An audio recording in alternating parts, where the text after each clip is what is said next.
squad selection and some players maybe who have been called into training camp last week couldn't make it and aren't in the squad? Are they injured, the likes of Tom Cannon? Tom Cannon, no. Tom Cannon is not injured. He hasn't trained now in the last 4 weeks because he obviously had tonsillitis and was sick for a period. And I think hopefully Tom can link up with the under-21s for the games in Austria. He's not trained in a few weeks. He's not been in the squad before. It would have been an opportunity if he had to come to Bristol to integrate him in the group. I think it's an important game for us. And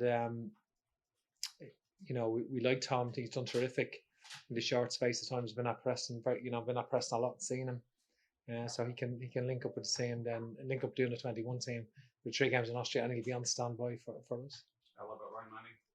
But Ryan was, I selected Ryan in the squad, and Ryan was unavailable for personal reasons. I had a couple of conversations with Ryan, and he wasn't available for selection.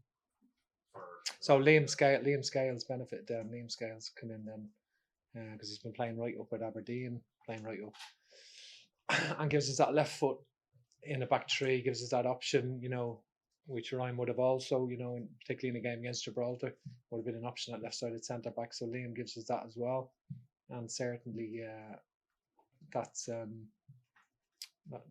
just the way it is. Well, listen, we were always trying with Chidozie. I think Chidozie, obviously, it's a bad hamstring tear, and he's finished up at his club at Rotherham, so he's now a contract player. As a few of them are, including Ryan, and I think Chidozie. So we came home and we organised. We had him in the Mardyke, actually in Cork, and we had intensive physio treatment with him over the last few weeks, and we had trying to get him right.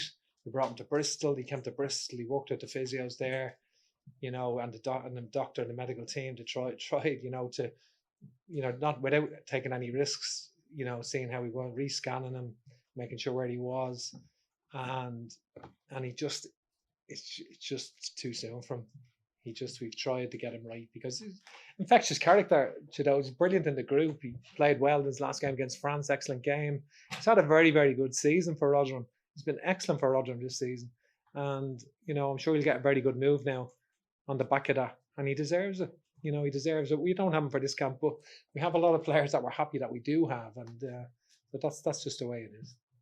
We've probably spent a lot of time over the last few years talking about the quality of the goalkeepers you have. It's obviously been a bit of a struggle for them all season in terms of when they have been playing. With a lot of them, Stephen Keller and Mark Carver, haven't had much game time. We've been had a tough time with it at the weekend. What are your thoughts on the three of them heading into the camp? Yeah, listen, nobody goes.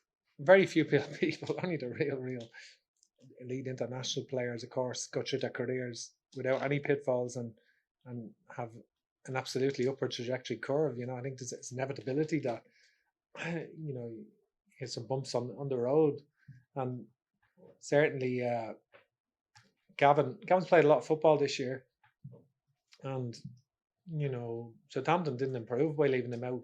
He didn't like it. It's not as if the results improved. I thought he performed for Ireland. He's always been very good. Played very well against France and always performed well for Ireland. As Mark was excellent against Everton last week. It's great to see him get a game, and Queeveen has never let us down either. He's a very talented goalkeeper, and hopefully, it looks like he'll be on the move this summer, and it can only benefit him because he needs to play games, and obviously he's been starved of games this year, and that's been a problem for him.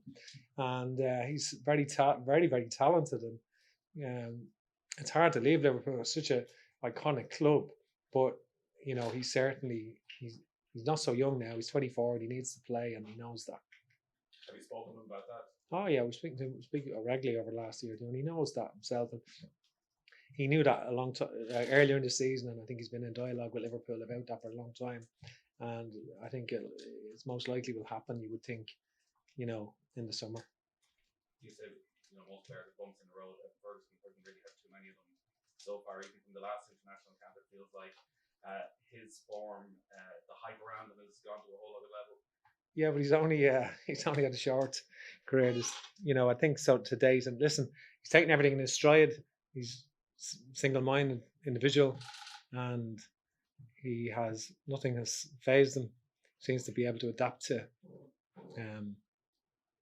whatever the occasion demands. So it's great to get for that. He got his first goal against Latvia in his first start, and it was a very unselfish shift against France. It was tough, real tough leading the line in that game, and he did well. And so from our point of view, we're delighted that he's come in good form. There was some issue with renowned ankle ligaments with him for a while, and they had to monitor that, and he missed a couple of games, and they've been managing him, and certainly he's had a week off now, and so likewise we'll have to make sure he's ready. No, absolutely not. Kevin Kearney? Hi Stephen, just on Ryan Manning, would you expect him to be available for a future squad under you? Yeah, oh yeah. There's no personal issue with that. No personal. I've spoken to Ryan a few times. It's nothing like that. And would you expect Queeveen to be on the move just because Jurgen Klopp seemed to almost pour cold water on him when he said it would take quite a lucrative offer? Yeah, I would fully expect that. I think it's not. I think it's not right normally that you speak about a player moving, but he's at the stage where he's behind probably one of the best goalkeepers in the world, and it's not going to get any easier. And I think and you can't improve not playing. And so he knows that, and he's known that for a while, and it's not that easy. There's a process you go through with a club like that, and I think it wouldn't be a surprise for him to move in the summer, and he knows that. I think he's ready to go and play regularly because he needs to, and he I think the previous season was the great successful, winning the Carling Cup, playing in the cup competitions, a lot of matches. They were knocked out early this year, and they can't, not so much football from, and he needs it. He needs it, as they all do. It's hard for young goalkeepers. Like Gavin was the youngest in Europe in the Premier League, like playing in top league, apparently in the top league. So I don't know if that's true. They said that. I haven't checked that personally, but that was used. That fact was used. I don't know how accurate it is, but he was certainly so he's done remarkable really in his short career, Gavin, as well. Like for one so young, done remarkable, and he's always looked very confident playing for us. Yeah, I was going to ask about his confidence. Do you think that might be an issue for him at this camp, just because it was? Well, we that's the good thing about the training camp in Turkey. It certainly gives us an opportunity to evaluate all of that, and but I don't see it. I spoke to him after the last game on Sunday. So how you doing? What are you up to? I said I'm going just with my friends to play a few rounds of golf, take a few days and play golf for a few days, and I'm ready. Absolutely ready. So okay. My last question is: Matt Doherty has been such an important player for you, one of your first names in your team sheets, but is his place under threat now, given his real lack of minutes in Spain? Yeah, no, listen, I won't lie to you. Like, of course, we'd much rather have them playing. Like, and it's tough when they're not playing, and it's not a perfect scenario at all. And I'm sure when he took that move, he didn't envisage he wouldn't. He knew he may not. He would find it hard for games, but he thought he would play an amount of games for sure. We couldn't have envisaged that he wouldn't play at all, and that was frustrating for him and tough for him to deal with. Been tough mentally for him to deal with. So again, another player out of contract, Matt, and he on the plus side, a lot of the players in the championship finished 6 weeks ago. He's been training every day, right up to Sunday. They play Seville on Sunday, so they play Seville on Sunday, and then he joins up with us Monday. So he'll be training every day, regardless, and on the phone. And Damien Doyle sending sessions to him in addition to what they do in Atletico, because when you're not in the team, you're not in the team. You're not getting stuff. Different regimes are different, and so he. We need him to come ready, and I suppose in that position, because obviously Alan Brown who would really challenge Matt in that position, because against Scotland, Alan Brown was really good last year, and against Ukraine away as well also, and played well when he won against France. But Alan's been out for 9 weeks with medial knee ligament, so he's not trained fully yet. You know, we've been rehabbing him and sort of training, running and doing stuff. So will not probably train on. That's why we've brought in an additional midfielder as well. We've probably added an extra midfielder than we normally would, because Alan Brown and Jason Malumbi. Jason's had a hip issue, had an injection in a hip last week, and in order for him to be okay, to fill a gap that he needed there, and certainly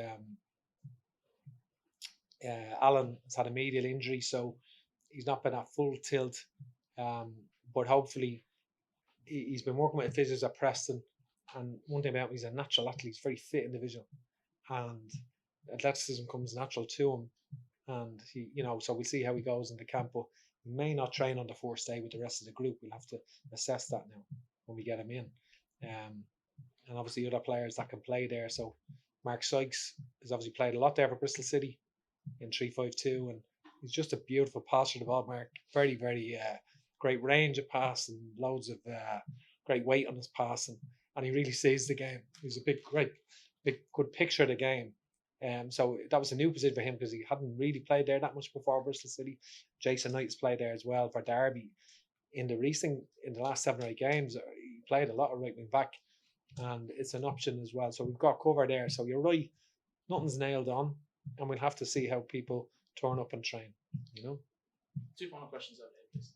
Stephen, just on last year's game, Armenia against Armenia, it's a similar time of year. How has that informed your preparation for this game? I think last year was quite unique because it was a 4-game window. We had trips away to Armenia and away to the Ukraine and Poland in the middle of a 4-game window. And it was a 20-day camp anyway, and we obviously trained. We didn't at that time want to add other flights onto the already schedule, having flights to Armenia and Poland in that window. And I think that was a unique window. And obviously we lost Armenia, but we come back and beat Scotland 3-0 and played well against Ukraine away, played very well that match. But I will admit our performance against Armenia was well below par at that time. But I think so obviously we needed that Bristol camp. It was important. So it's different. This is a conventional camp of 2 games. This is more traditional conventional camp of two games in a 10-day window, if you like. So we needed to have that, or 9 days. The Gibraltar game is on the Monday, but we needed to have that camp in Bristol because they need structure. We can send sessions, we can monitor sessions with GPS, but we need to need football sessions. Need to train with a team and need to do that. And obviously, we're unique, probably not unique, but unusual in the international arena that all of our players, a high percentage of our players playing the championship. So it has been good that other players like Mikey Johnson has been playing. The players in Scotland have been playing right up as well, and Matt Doherty's been training right up. So that can be a help as well. But I think the Bristol, just to get people focused, it wasn't just running sessions. It was all football sessions and working on. We can't re-injure players coming in off breaks. Some of the players that got promoted, their teams, they have the tour bus in the city, two like Sheffield United and Burnley. So the teams in the city, the tour buses, all the celebrations, and then they bring them to Vegas, for 5 days. So you've got to, that's what they do when they win trophies like that. So you've got to come back off that and then get back to reality by coming to Bristol and training and getting yourself right. You can't run people ragged and get injured. You have to manage all of that and make sure they're right and have controlled football sessions. But we weren't majorly with tactical elements because we can do that in Turkey, and that's what gives us the opportunity to do that in Turkey. Would you class the Greece game must win or must not lose? I think it's a game that we want to win for sure. There's no doubt that's what we would like a big away victory.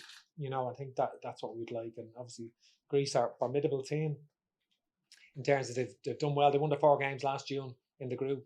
Northern Ireland twice, they beat in that. So they're a team that really improved under the manager, and I think they're